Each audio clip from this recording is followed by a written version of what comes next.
Welcome back to another video. I'm Akhil. I'm a real estate agent in the Los Angeles area, and I'm making these videos to document my progress towards my main objective, which is finding the meaning. Anyway, so let's get on with the video. So first I want to go over the most interesting thing, which is I've started to do some landlord cold calling. So what is that? Right? What is that, and what is the point of it, and why am I doing it? So in the past couple weeks, I realized that obviously door knocking just like sporadically is not very effective.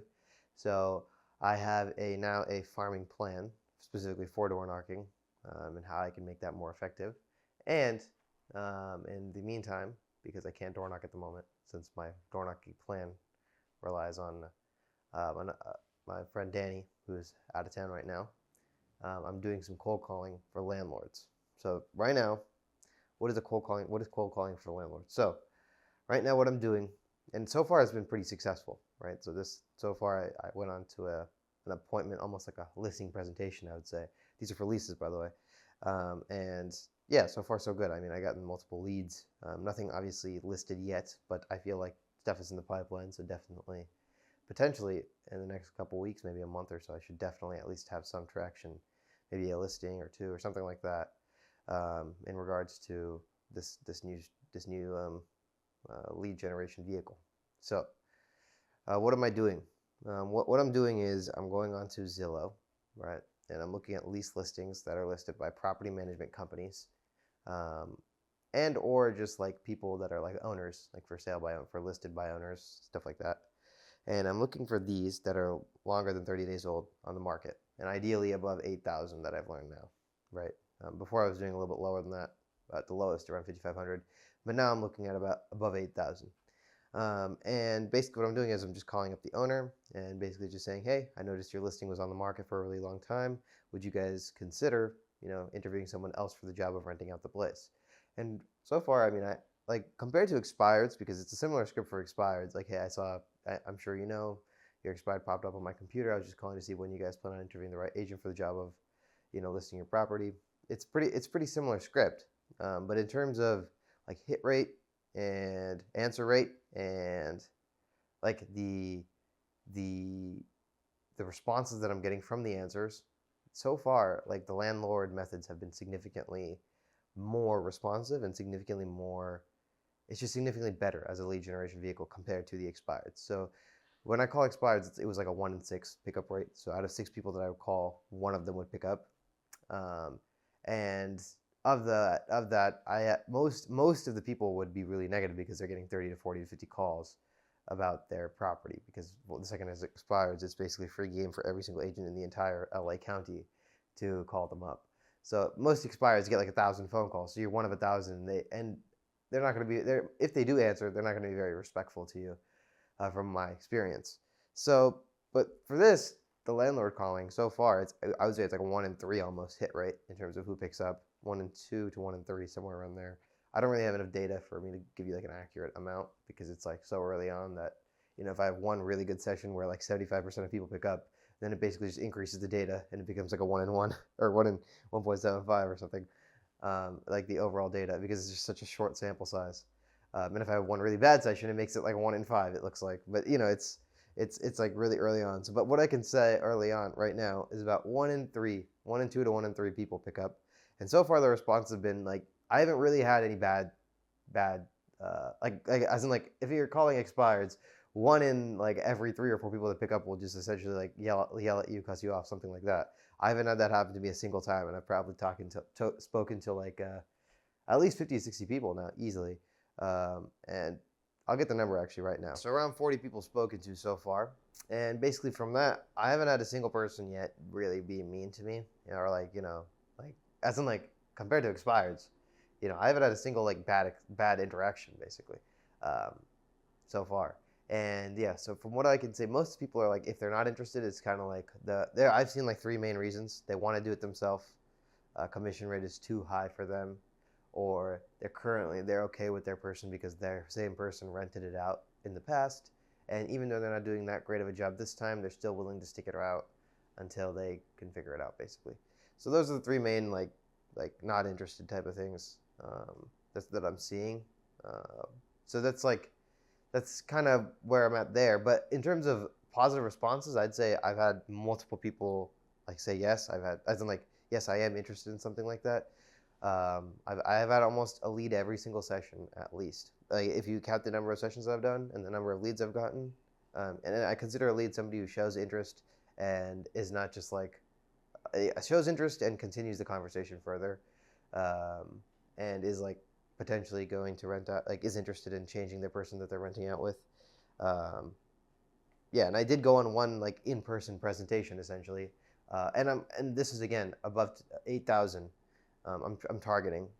One of the leads is below that; it's around 6,000. But in a general sense, I'm trying to target above 8,000 because what I noticed is when I call people above 8,000, they're more inclined to, for whatever reason, I only really have 1 day of sample size below 8,000. But whenever I call, when I started calling those below 8,000, I noticed more of the people were saying things like, "Oh, the commission seems a little high. Oh, I could just do it myself," stuff like that. Whereas the ones above 8,000 felt like I didn't have the same response. Most of them did not say the commission rate was too high, and most of them did not say they wanted to do it themselves. So, I guess that's just maybe people above 8,000 have more value for their time or something. I'm not sure. But yeah, I'm consistently calling the ones above 8,000 and $8,000 per month. And yeah, so far so good. I mean, I think if I continue this on for multiple like weeks, I think I could definitely get something out of it because so far it's been really, really good in terms of hit rate, in terms of people picking up, in terms of like people responding. So I think it's either equivalent or even better than open houses from what I've seen. And yeah, so far for scrubbing the data. So how do I get these data, the data to call? So the data to call is actually the hard part. So the hard part about this is that there's not really an easy way to find these listings. What I noticed is like, because you can't really go on the MLS and then just see, oh yeah, what are the listings that are like been on the market? Because again, you're not like allowed to call listings that are currently active that are listed by agents, no matter how long it's been, right? So you can't really call ones that are by agents, and that also gets tricky because sometimes on Zillow, like so basically you're limited to Zillow, right? Because most like if you use Redfin or a different website, a lot of leases are like a lot of property management companies only list things on Zillow or Apartments.com. So you're basically like you have to either use Zillow or Apartments.com. Zillow is just easier to use, especially when you get above 8,000.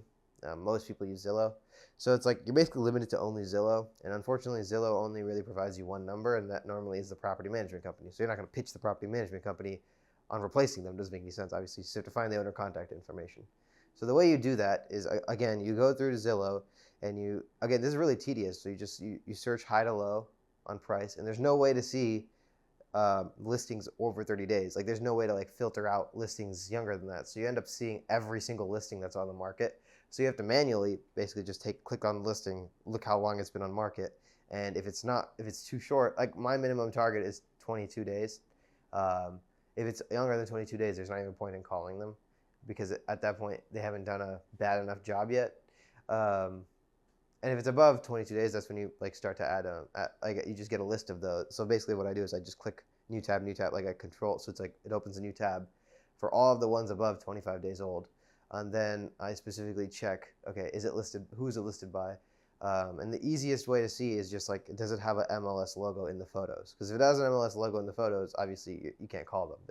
So you have to X out those tabs. So I would say like 75 to 85% of the listings have an MLS logo in the photo, which means they're listed on the MLS, which means I can't call them.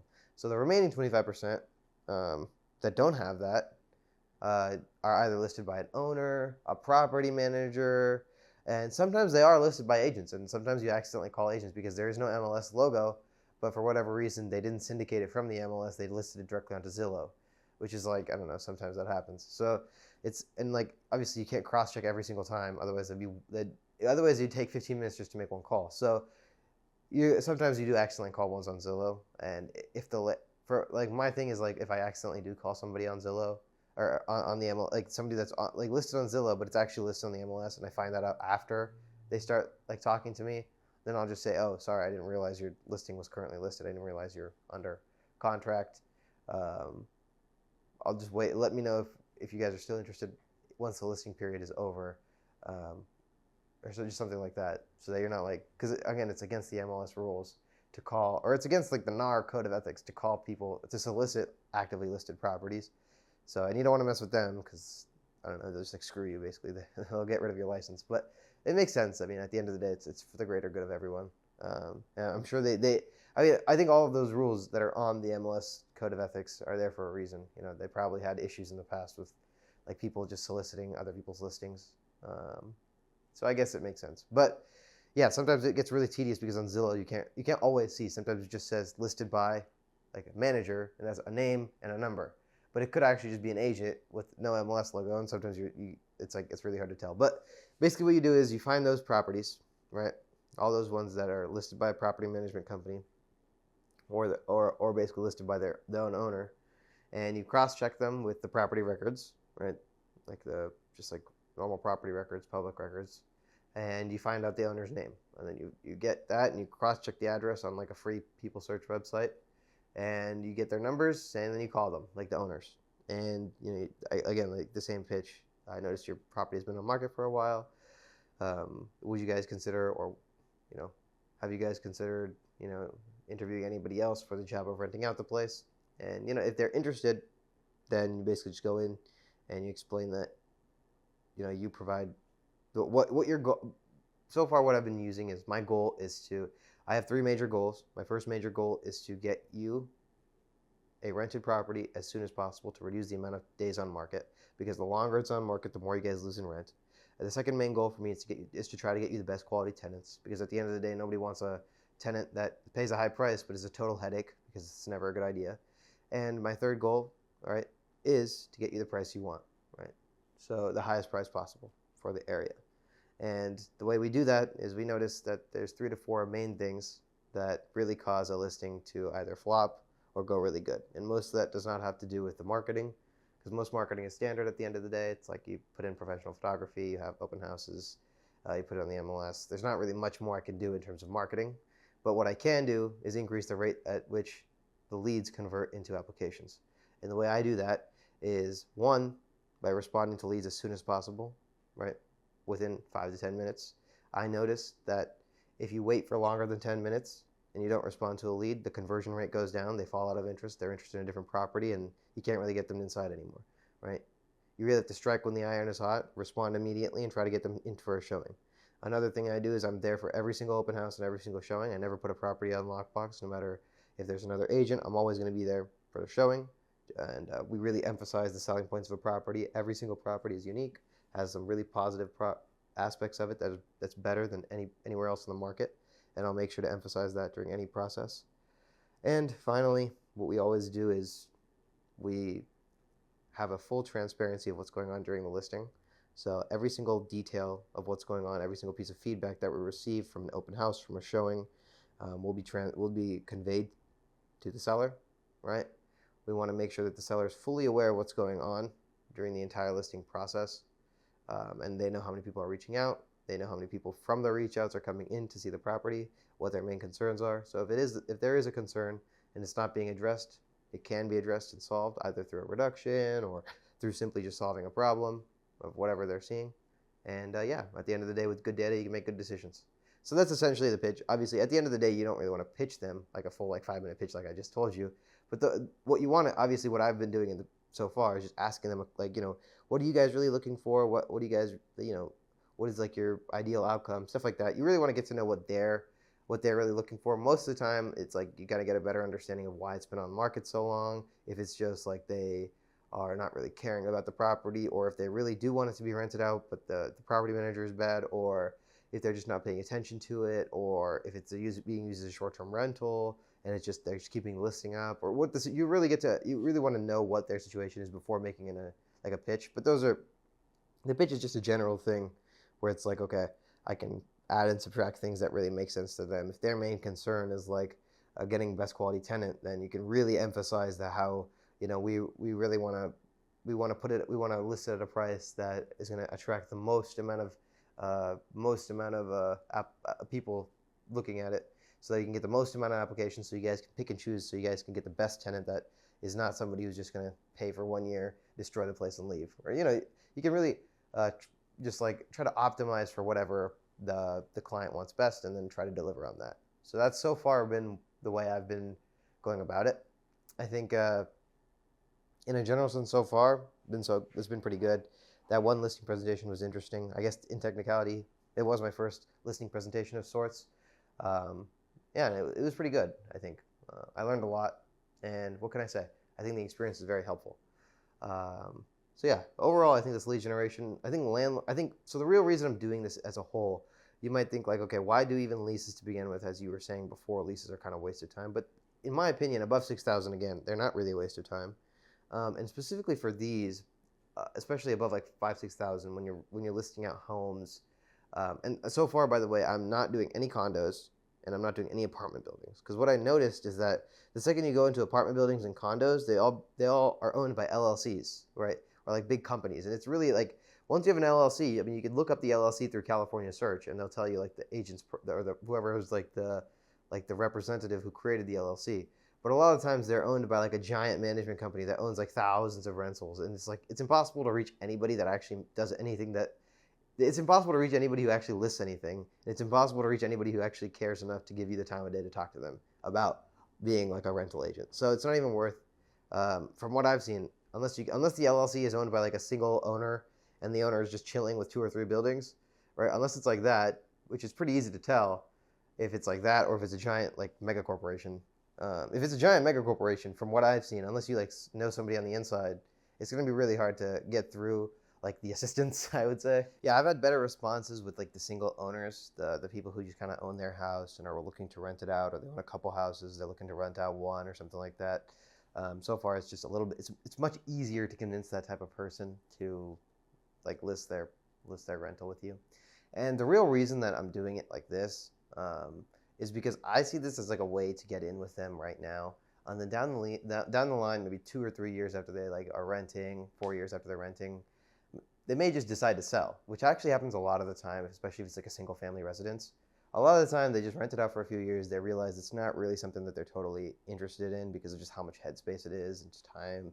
And it just takes a long time to manage the place and do all of this and deal with the tenants. And if the tenant's not paying, they have to evict them, all this. So it's eventually, most of the time, the people end up selling.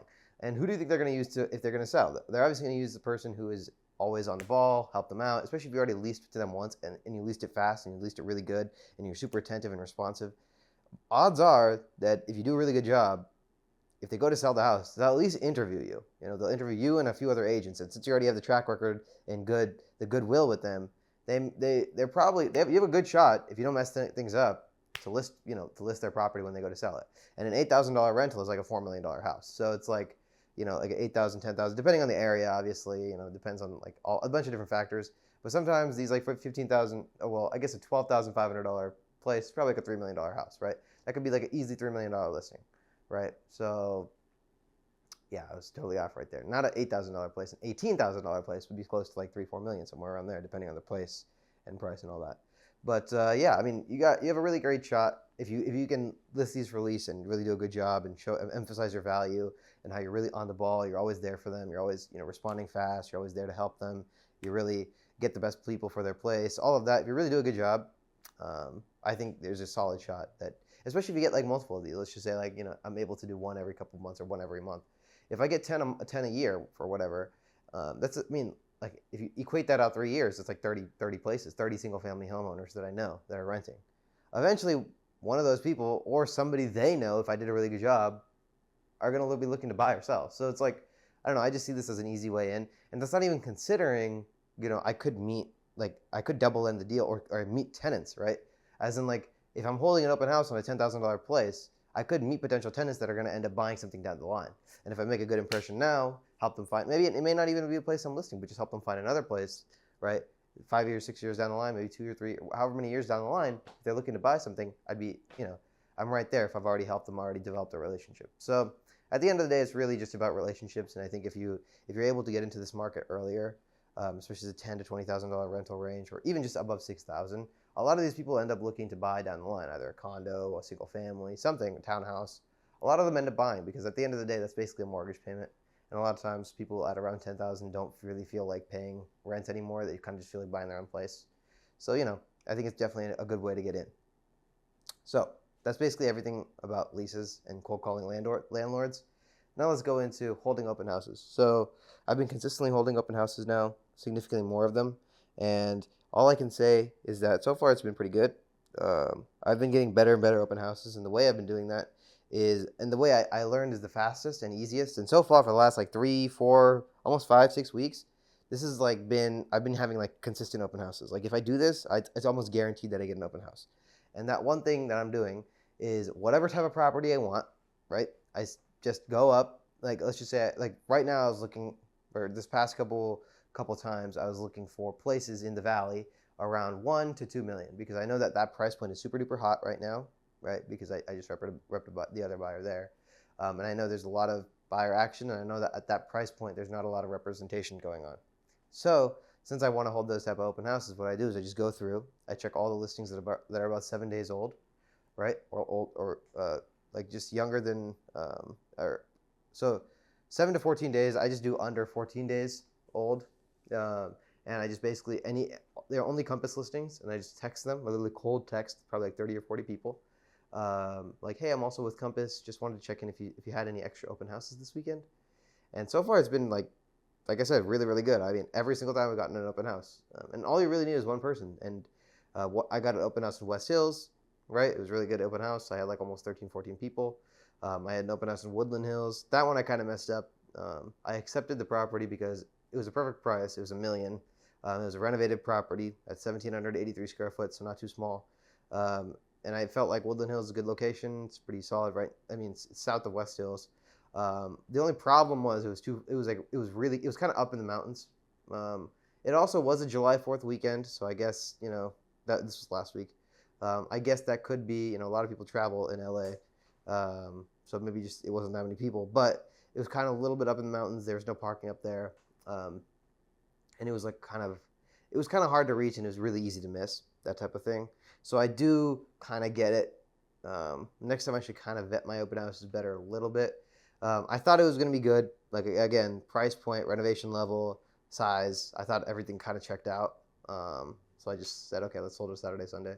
But now I realize, okay, there has to be like an extra vetting process of like, okay, anything up in the mountains never gets people, right? Unless it's like, I don't know, even like just anywhere really that's like up in the mountains, it's going to be really hard to get a decent amount of traffic from what I've seen. If it's like in areas that are just like easy to access from main roads within like a few 300 feet from a main road, it's like those get so much more traction of people. So I think those are the best open houses. And since I really kind of have so many options at this point with how many agents I've been helping out and how many people I've gotten, I kind of basically have like an option to choose where I want to hold it. So moving forward, I'm just not going to hold ones up in the mountains because it's just not worth my time. But I definitely 100% will. Like I'm holding I already had like the next open house that I have this week was already booked out last week. Like as in like I already had that confirmed last week, for like another listing. This one's not in the middle of nowhere. This one's in Encino, right near my farm, right.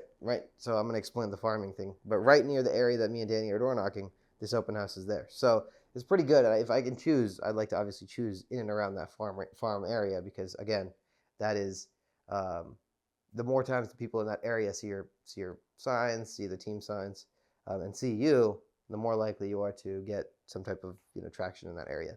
So that is something one thing I learned is just never do open houses in the mountains. Of course, unless it's like your own listing. At that point, you're required to do it. So just do it. But in a general sense, if your goal is to optimize for clients, the most successful open houses, from my experience, have been the ones that are closer to the like city streets, that have ample parking, and are not in like terrible areas, I guess, or like super overpriced areas. Because I guess the one thing is you also don't want to have like too expensive of houses, because I haven't personally held anything open higher than like 4.5, 5, but 4.5 million. But what I've heard from other people is that once you start going above that, the amount of unrepresented clients that actually come in are basically zero. Most of the people that come in that are actually relevant to the property are people that are like already represented. Because if you're looking for a $25 million place, the odds are that you're probably represented. Most of those people are already represented. They're not just like walking in. And in terms of like meeting the neighbors, most of the neighbors don't like. The houses are so far apart that you're only like really close to like 2 people, right? Because they're like a $25 million house. It's kind of like pretty private, secluded. And if you hold an open house there, all the other people who are driving by are kind of just people who may never even buy a house. They're just like a 1-bedroom renter, but they see like a $25 million house. They want to go inside and see what it looks like. I mean, again, it's not like bad. It's just like it's not optimal for what you're looking for. You're looking for buyers and sellers, right? So yeah, I mean, that's just what I've heard. But I think the optimal price range is like probably between 1 and 5 in ideal areas outside of the just basically outside of the range of like you don't want to be like not oh my god, not in the mountains, right? Not in an area that's hard to reach. So, and also condo open houses suck. Like condo open houses are super slow. I think mainly because people who are looking at condos, it's just like there's an extra. It's like you can't just walk by and go into a condo because there's an extra layer of like, oh, you need to have somebody to come downstairs, open the door, so you need to give me a call. It's like most people aren't willing to do that. So mainly for condos, the people you get are neighbors, which aren't bad because it's always good to talk to other condo owners. Condo owners have a really good turnover, so it's always nice to meet the neighbors. It's either neighbors or it's like already represented buyers who are really actively looking for a place. That's what I've seen. But yeah, that's what I think in terms of open houses, how everything is. The next topic is getting more refined on daily actions. So after I stopped really like going all over the place and having to send tons of properties to the developers and stuff like that, and after I kind of moved past that and are more focused on like leases and like lease landlord reach outs, door knocking, stuff like that, I found my day is getting a lot like more refined, and it's more like I do this, do this, do this. Like there's like 5 or 6 things that I do in a day, and it's like really powerful. I get everything done, and there's not like any crazy surprises. Most of the things are kind of planned in advance, so I plan it around the day. And what I found is that I feel like I'm significantly more effective now than I was back like when I was working with the clients, because like the developer clients, because when I was working with the developers, a huge portion of my day would just be like just combing through the market, sending properties, and then calling agents, and then they would email me like, hey, follow up about this one, do this, do this, do this. And then it was just like a lot of busy work. It's like I'd be calling this person, doing this, doing this, doing this, doing this, and it wouldn't be like very. I feel like now it's more rigid. It's like if I'm cold calling, doing my follow ups, calling, doing my post, and I've been pretty consistently posting once a day, almost every single day. And it's like right now it's like very, very rigid. If I have like something scheduled, it's like planned a day in advance. So I just plan that time around it. Boom, boom, boom. Plan to prepare. I'll cut off this. I won't do follow-ups this one day, so I can just do it the next day, and I have time to do this and this and this. And it's just like it's very easy to plan so far, and I've been significantly more effective. And the driving time is significantly reduced, right? Because when I'm cold calling, I'm just chilling, cold calling, just at my house, and I'm just scrubbing data, doing stuff like that. It's just like it's significantly more efficient, because when you have to. When like somebody says, oh yeah, in 2 hours be at this location, then I basically just put down everything I'm doing, stop, prepare for whatever I'm about to do, eat, get ready, leave, and it's just like a scramble, and then my entire day is like gone. By the time I come back home, there's no time to get back into like the deep work that I was doing. So that's what I noticed right now. It's just this is like a good pace. I'm saying like I feel like I'm very efficient. I work out in the morning. I do all my work till lunch. Boom, I hit my lunch. Boom, I hit all my work again after that. And it's like it's very efficient, It's very efficient. I like that. So I think I'm gonna continue doing that. I really just like doing a handful of things and just making sure to do them every single day. And I think overall I've been getting significantly better at that. So yeah, on to the next topic. So the next topic is farming and the plan. So what is farming, right? What do I mean? Am I gonna go become an agriculturalist? Am I done with real estate? That's it. I'm gonna go farm some tomatoes. Well, no, that's wrong. That's not what I'm doing, okay? Farming in real estate means you're going to pick a small area, right? About 400 to 500 homes. This is what I originally tried to do, but I kind of messed it up. But you're going to pick 400 to 500 homes, right? And you're going to just really, really, basically like, what's the word here? Really focus on this one area. And you're going to put all your effort into making sure all of those owners know you. They see you multiple times in multiple different ways. And just make sure if they think real estate, they think of you. So in this example, me and Danny are going to farm Encino, right? And for the last couple of weeks, I haven't really been able to door knock that area because I'm strictly door knocking with Danny in that one area. And the reason I'm doing that is because that's kind of like our farm. And I think if we cooperate on this, I think we're going to have significantly more success than if I do this separately. And I think Encino, like I said, is a really good area so far from what I've seen. Tons of leads, small amount of door knocking from what I've seen to get tons of leads. And I think overall, it's really good. So yeah, in this specific pocket, what we're going to do, what's already in motion, the plan, is that we're going to door knock twice a week, 50 to 55 doors each time, which means 100 doors. So in 5 weeks, we'll have completed the entire cycle, and we can just start from the start again. And what we're going to do is we're going to send mailers twice a month, right? And then on top of that, through this one like online resource, I was able to get all the, not all, but a ton of emails from that. I was able to select that one location and get like 500, 600 emails. So now I have like 500, 600 emails that I'm also going to cycle every 21 days, I would say, is the plan, and cycle it so we can basically market that way. So it's going to be really really focused on this one area, seeing them multiple times consistently. And I want to run this sample test for like 8 months, see what we can do, see what we can get out of it.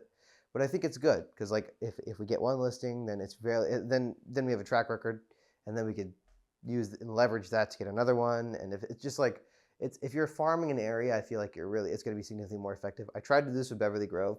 What I noticed with Beverly Grove though is there's already very established agents there.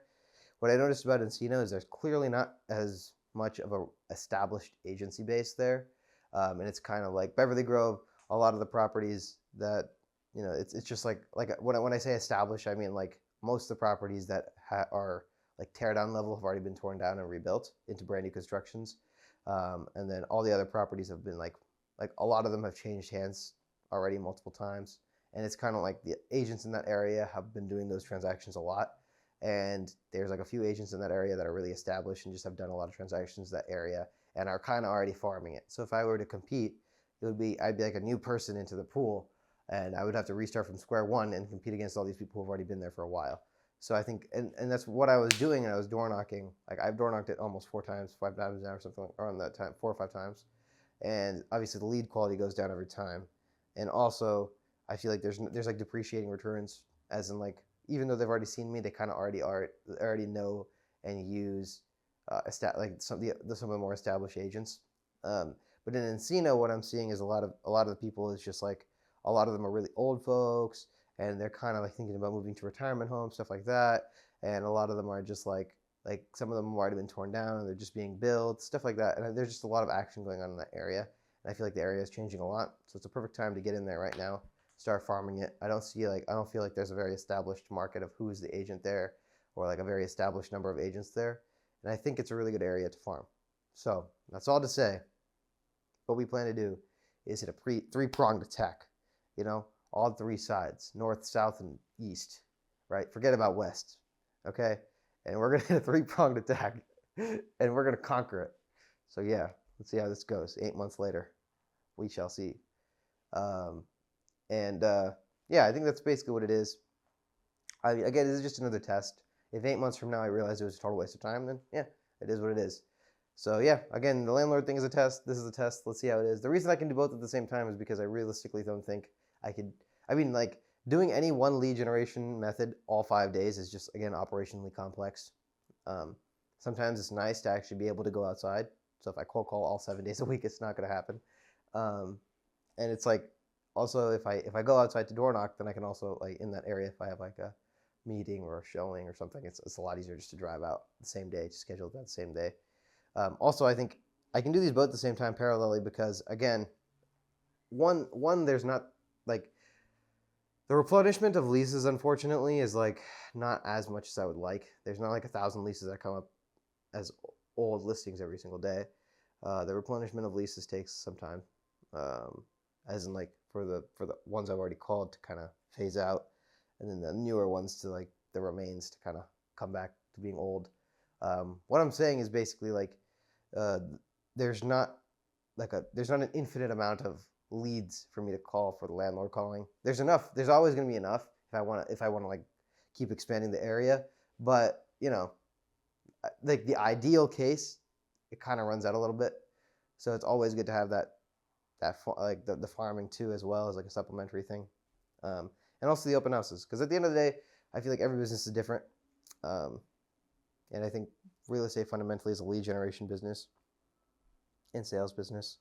The delivery itself is not like too operationally complex. The delivery is like showings, reaching out to people, responding to clients. The delivery is not as complicated as the sales process, because the sales process involves establishing trust with parties. So I think every business is a little bit different. At least that's what Alex Ramosi says. And basically what he explains is that like fundamentally like like a like Facebook, for example, is not a lead generation business, right?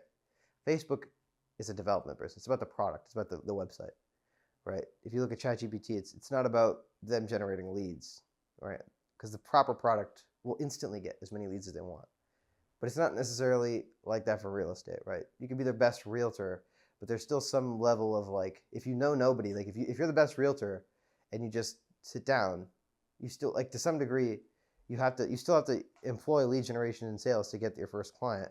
And even then, one client sometimes does not know, like it's not going to give you an infinite amount of leads, right? It's not like the word of mouth does not spread as fast as it would online. So it's more of a lead generation and sales business compared to anything else. And I feel like that is the most, like if you were to have like the real constraint of any real estate agent would just simply be the amount of people that they can establish trust with, right, and establish a real estate agency relationship with. Because fundamentally, it's like you can essentially infinitely scale listings, right? If you know enough people, you can infinitely, like there's so many, like, there's like a couple agents. I think the biggest agent in all of the U.S. has like 1,000 listings. Like literally, he's an agent in Texas, and he basically runs Texas.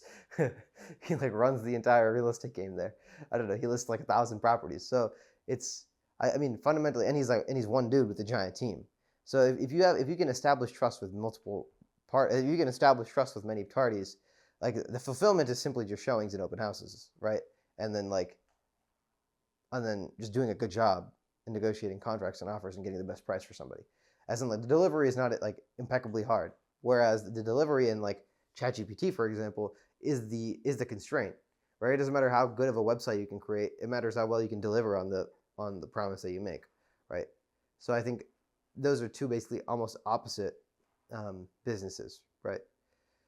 And I think like a cleaning business would be all about finding proper cleaners, right? It's like, how can you find cleaners that actually show up on time? How can you find cleaners that are because it's really easy to sell a cleaning business, but it's really hard to deliver on, and it's not exceptionally hard to find, it's not exceptionally hard to clean, it's just exceptionally hard to find people who are consistently willing to clean for you, I guess. So, I mean, I think each business has its own fundamental hard like constraints. Just kind of identifying the constraint, solving the constraint, and like really just establishing how you're going to efficiently solve it over time. So I think the main thing is just I need to continue establishing trust with more parties, and just really just deliver on really deliver upon the promises that I make, right? Like make a statement like, I will rent out your place as soon as I can, right? I really emphasize on the 3 goals, right? I will get the best quality tenant. I will aim to get the best quality tenants on as short as market period as time, as short as market time as possible, and get the best price possible, right? So like if you can deliver, if you can really get the ideal goal and the promises, I guess, and deliver on those, then at the end of the day, I think if you can establish that trust over time, I think it'll grow. But yeah, it's a really roundabout way of saying word of mouth is king, especially in this business. But anyway, I guess we went over everything. Least cold calling, holding my open houses, getting more refined, and really getting focused on the daily actions, and my farming and my plan there. So I think that's pretty much everything. Thank you so much for listening, and I'll see you next time with the next video.